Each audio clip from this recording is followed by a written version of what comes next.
Buenas noches, nuevamente desde esta noche calurosa, pero gracias a Hashem, que Hashem nos regala de todo en este mundo y tenemos que vivirlo con alegría, con entusiasmo, porque Él nos lo está dando. Y si Él nos lo está dando es porque Él conoce que también lo necesitamos. Esta noche quiero hablar nuevamente del capítulo 1 de la Misná 1. Moshe recibió la Torá de aquel que se le apareció en el Sinaí y se la transmitió a Yehoshua. Yehoshua la transmitió a los ancianos a los profetas la transmitieron a los sabios de la gran asamblea, y estos expusieron tres máximas: ser circunspecto en vuestro juicio, instruir a muchos discípulos y alzar un cerco protector alrededor de la Torá.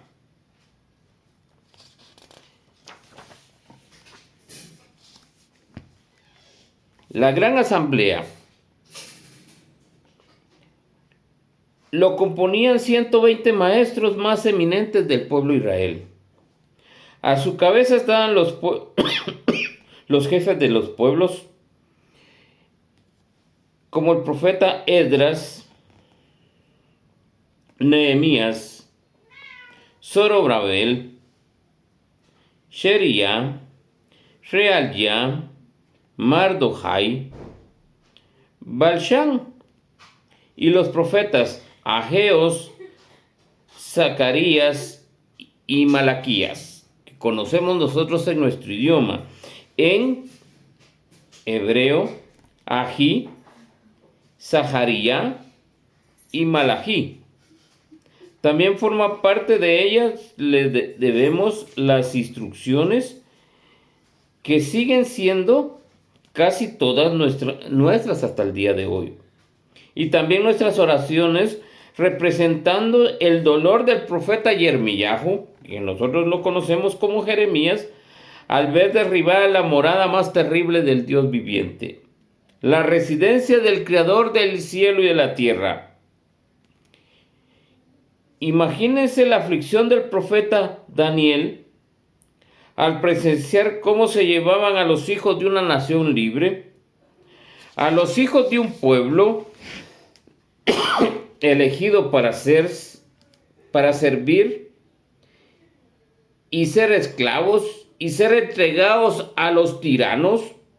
Y podemos valorar convenientemente el extraordinario mérito de los sabios de la gran asamblea. En efecto, ellos sabían que la verdad eterna no estaba ligada a la existencia del santo templo, ni tampoco a una independencia nacional del pueblo de Israel, y que la omnipotencia del terrible, del Dios único, se manifestaba precisamente en el hecho de que los postuladores de su nombre sobrevivieran aunque les hubieran despojado su autonomía política, y se manifestaba también el hecho de que los enemigos de los judíos, por numerosos y poderosos que fueran, permanecían impotentes frente al todopoderoso protector del pueblo del santo y bendito sea. Los sabios de la gran asamblea anunciaron tres principios: juzgar con circunspección, instruir a numerosos discípulos y hacer un cerco alrededor de la Torá. Dicho de otra manera, aprender, enseñar y actuar. Juzgar con circunspección. Esto significa que para poder dictar sentencia es preciso, ante todo, tener un conocimiento extenso y profundo de la ley divina. El juez no debe basarse en su propia opinión, sino que debe someterse exactamente a las prescripciones relacionadas con el caso. Tenemos que tener en mente que la justicia es divina. Pobre la gente que se mete a ser juez, que se mete a ser padre de una nación y se olvida que la justicia es divina, que aquel que ellos dejaron ir va a tener un juicio celestial y el que calla otorga. Y a ellos también les van a hacer la misma justicia porque ellos otorgaron, callaron la verdad ante una justicia. La palabra significa literalmente interpretada en el Targum de Jonathan sobre Números 15:34. En este pasaje el Tanakh nos refiere al caso de un hombre que fue descubierto recogiendo leña el día de Shabbat. Lo llevaron ante Moshe, que lo mandó encarcelar sin más castigo, pues no existía legislación alguna sobre el particular. Pero Moshe, el gran maestro, lo consultó con Dios, quien le contestó que el culpable merecía la pena de muerte. Jonathan hace pues al respecto la siguiente observación del comportamiento del gran maestro de maestros del pueblo de Israel. ¿Qué haríamos nosotros si se nos hubiera presentado un caso igual? Se le presenta un caso para que no haya nada establecido y puede confesar sin avergonzarse que no está en las condiciones de dictar la sentencia. Moshe, el primer maestro de Israel, el más eminente, les dio el ejemplo de prudencia. Si nos atendemos a la explicación del Rabí, que corresponde al Midrash de Shmuel, tiene el mismo sentido que duro y difícil según el significado, a vez de investigar cuidadosamente antes de dictar un fallo. Ninguna de las causas que habéis de juzgar debe parecernos sencilla y fácil o careciente de interés. Al contrario, hay que meditar profundamente y tomarse cuantas molestias sean necesarias para que el fallo sea justo, exacto y pertinente. Ser circunspecto en vuestro juicio. En efecto, esta norma de prudencia es fundamental y fue puesta en práctica por el más insigne de nuestros grandes hombres. Pues la concepción judía de la justicia, inspirada en el sentimiento de modestia, se deriva de la aceptación global de todos los preceptos.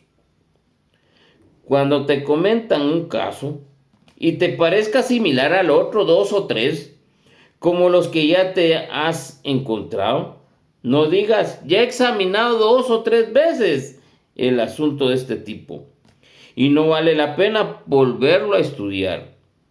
Ser circunspecto en vuestro juicio, considerar una y otra vez antes de decidir, dice el Rabí Bartenora.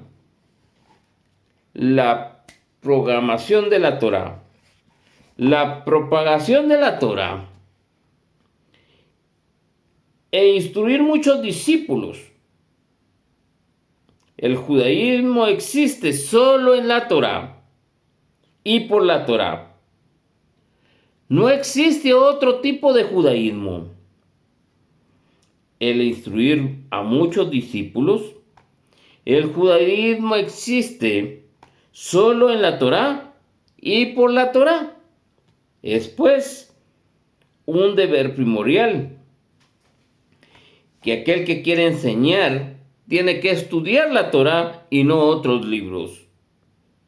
Y estudiar con diligencia, aprender y conocer bien, profundizarnos en el santo precepto y someterlos a ellos con rigor. Pero tan importante es enseñar cómo aprenderla. Perdón. Cuanto mayor sea la discusión del Talmud entre los judíos, mayor y más fuerte será nuestro pueblo. El que atesora el conocimiento y lo guarda para sí es como un auténtico sabio. No es un auténtico sabio, perdón. Por el contrario, se parece a un avaro que sepulca en la tierra el oro que posee. Nadie disfruta de él y nadie lo aprovecha. Pero vamos a hablar un poco más de poner un cerco alrededor de la Torá. Alzar un cerco protector alrededor de la Torá. Es algo así como un jardín maravilloso lleno de las flores más hermosas y cuyos árboles dan fruto y frutos sabrosos. Sin aquel cerco protector, el jardín está a la merced de los gancebos, de las bestias devastadoras, y serán destruidos y desaparecerán pronto sin dejar un rastro. El cerco es lo que les salva del aquinilamiento. Es por ello por lo que nuestros sabios han insistido tanto en construir un cerco alrededor de nuestra Torá. Pongamos, por ejemplo, la severa ley de la observancia del Shabbat. Al que le infringe es pasible a pena de muerte, como consta en la anécdota del recolector de leña que leímos anteriormente. Ahora bien, evita que corramos tal riesgo y nuestros sabios han rodeado la ley de Shabbat con una serie de prescripciones, cuya aplicación hace imposible la profanación del día de Shabbat. Por ejemplo, no tenemos derecho a mover o a tomar objetos que puedan servir para efectuar una tarea prohibida el día de Shabbat. Agarrar un martillo para caminar, ir a clavar algo que tenemos suelto, no lo podemos hacer. Ni siquiera ver el martillo.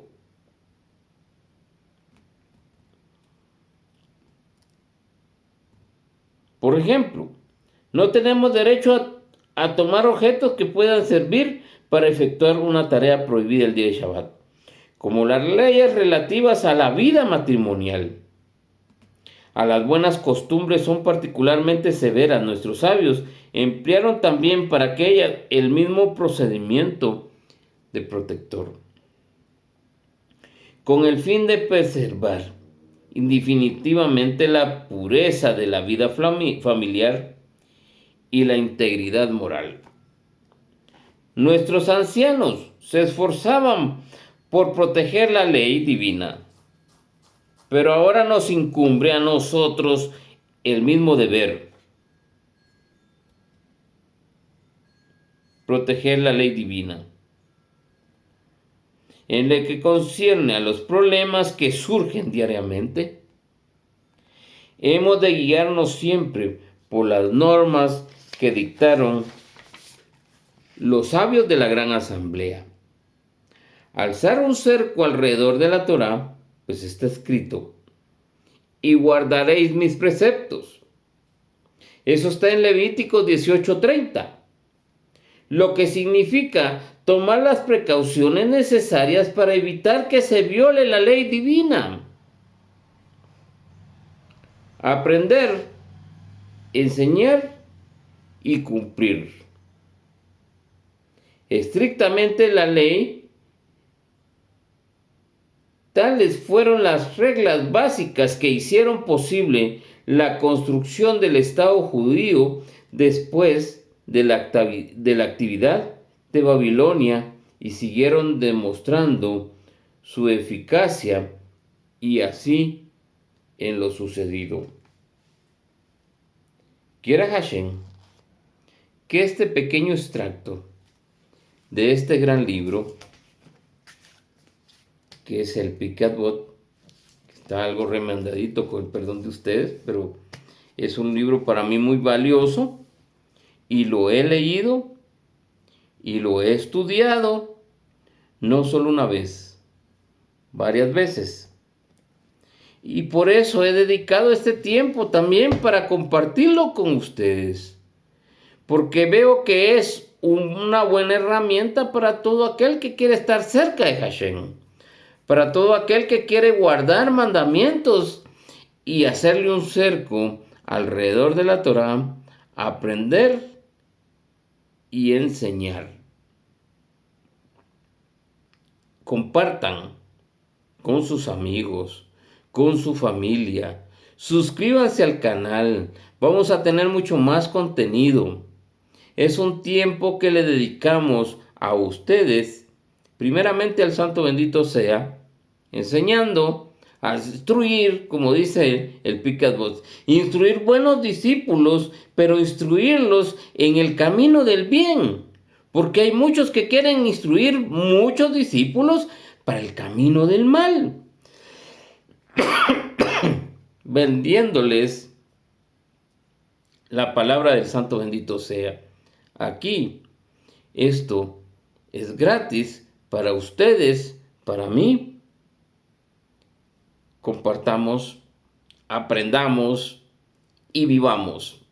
Adelante, buena noche, hasta la próxima, bye.